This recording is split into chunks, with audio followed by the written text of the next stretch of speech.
What is up, everyone? Welcome back to another video today, and in this video we are at Omaha Eppley Airfield for the 6th airport update for the month of October 2024. Southwest is going to be leaving the Omaha market very soon, so we'll be talking more about that when we get to their section towards the end of the update. Also got a couple other changes happening, and we also have a special livery that's here in this update, so keep an eye out for that as we move forward. Starting off at Gate Alpha 1, we have an Allegiant Airbus A319 coming in from Orlando Sanford as Flight 1306. And this arrived in at 6:08 p.m. ahead of a scheduled 6:32 p.m. arrival. Sanford will get the A320 starting in January, so that'll be pretty nice. Kind of wish that they would send the 737 MAX here, but I'm sure that's in their plans at some point down the line. I don't know when exactly, because Allegiant still has just the one MAX that's flying around right now. I think they'll get the other ones pretty soon at some point. But 810 Mike Golf, the one that Gemini did, that's not the one that's flying. It's November 811 November Victor. Moving on down to Alpha 2, we have an Allegiant A320, and this aircraft is coming in from Punta Gorda as Flight 947. This arrived in at 8:52 a.m. ahead of a scheduled 9:24 a.m. arrival. I mentioned in last month's update that Punta Gorda would be returning to Omaha, and here it is right here. So this service will be up to 3 times weekly in November, and it's going to go back down to twice weekly by the time you get to December and into January. Now moving into our Delta section, we've got a 717, the very usual mad puppy here. This arrived in from Atlanta as Flight 2632 at 9:55 a.m. had to be scheduled at 9:59 a.m. arrival. And then we move into our Delta Connection section. So we have a Embraer 175 with the enhanced winglet sitting here at Alpha 4. And this came in from New York LaGuardia as Flight 3679, operated by SkyWest. At 2:16 p.m. had to be scheduled 2:40 p.m. arrival. And then up over here, an Embraer 170. So this is an actual true Embraer 170 this time. This is one of the Republic-operated ones that came in from Washington Reagan as Flight 5608 at 10:26 a.m. ahead of a scheduled 10:47 a.m. arrival. So you got a nice mix there for Republic Airways out of Reagan. They move on to an American 737-800, and this aircraft arrived in from Charlotte as Flight 466 at 12:36 p.m. ahead of a scheduled 1 p.m. arrival. I'll go ahead and move the camera over just a little bit so we can get a better shot here. And this is our special livery, Reno Air Heritage 738, parked here at Alpha 7 today. Really happy to see this on the schedule to add some variety to this update.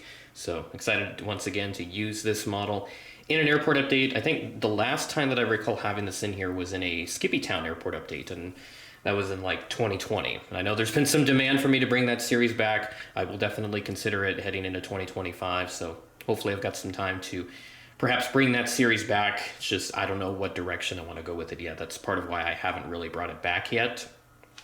So I just have to figure that out at some point as to what I want to do with that. But this Reno Air Heritage came in from DFW as Flight 2628 at 10:57 p.m., delayed from a 10:49 p.m. scheduled arrival, so just behind by 8 minutes. Once again, adjustment to the tripod, and we move into an Air Wisconsin CRJ200 at Gate Alpha 8, so still seeing these come into Eppley Airfield. This arrived in from Chicago O'Hare as Flight 6167 at 2:56 p.m. ahead of a scheduled 3:06 p.m. arrival, November 444 Zulu Whiskey. Let's see if I can move the tripod a little further up here. Not going to be the best shot in the world, but maybe we can raise the, nope, we cannot raise the tripod, so we'll just kind of have to work with this. But this right here, this is an American A319 with the sharklets.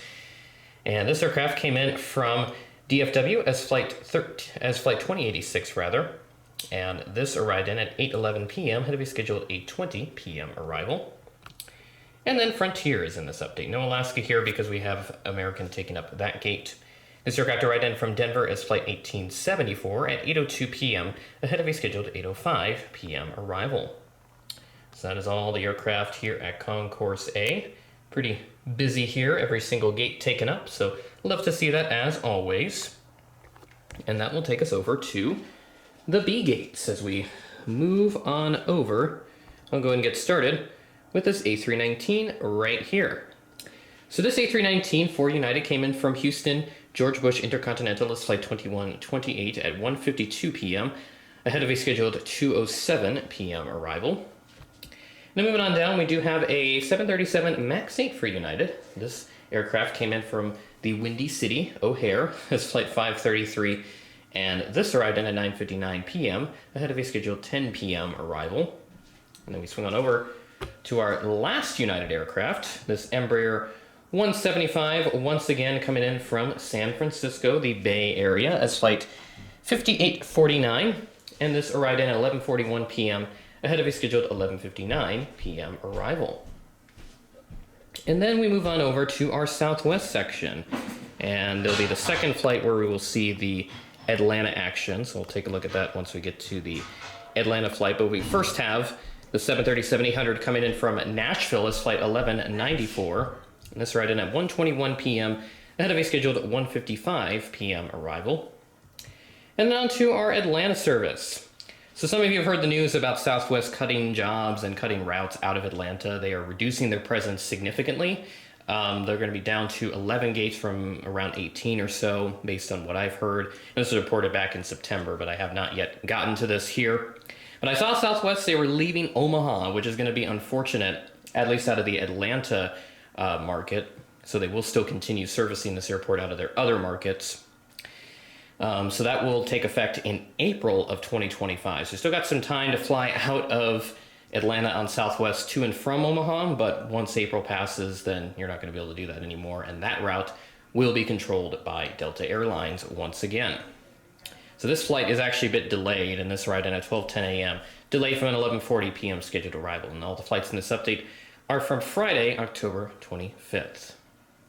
And right next to that, Breeze Airways has arrived in from Lafayette, Indiana. This arrived in as flight 6309 at 6:34 p.m., delayed from a 6 p.m. scheduled arrival. I tried checking the Purdue Boilermakers athletics. I didn't see anything that would correlate with anything here in Omaha. More than likely, if anything, it would be for the University of Nebraska, which is down in Lincoln. So it wouldn't be for anything here in Omaha as far as I'm concerned. And I did check what the football team was doing, but it's actually their bye week. This past weekend was their bye week, so they didn't play. So nothing for that rather, and don't know anything about this charter. So if you have any more tips about this charter, please leave a comment. I'd be happy to hear what has happened with that charter. And that will do it for this update, number 6 here at Omaha. Awesome update once again, plenty of changes happening. A bit unfortunate that Southwest is going to cut the Atlanta route here out of Omaha in a few months due to them slicing all kinds of operations out of there to try and save on operating costs, because I know they're having quite the financial struggles right now, alongside other airlines like Spirit. Even I've heard they were about to consider filing for Chapter 11 bankruptcy, but I think they were able to work something out to where they wouldn't have to do that, which is a good thing, since you'd hate to see an airline go like that. It would really suck. And I've loved seeing Spirit's livery. Well, it's plane spotting, the bright yellow planes everywhere, and then you have that one Spirit plane. It's still in that freaking Skittles livery. It's still flying around. I don't know how that hasn't gotten repainted yet, but maybe I'll get to see that one more time before it does get repainted or it's retired from the fleet. Well, that'll do it for this airport update. With that being said, thanks for watching, and I will catch you in the next video.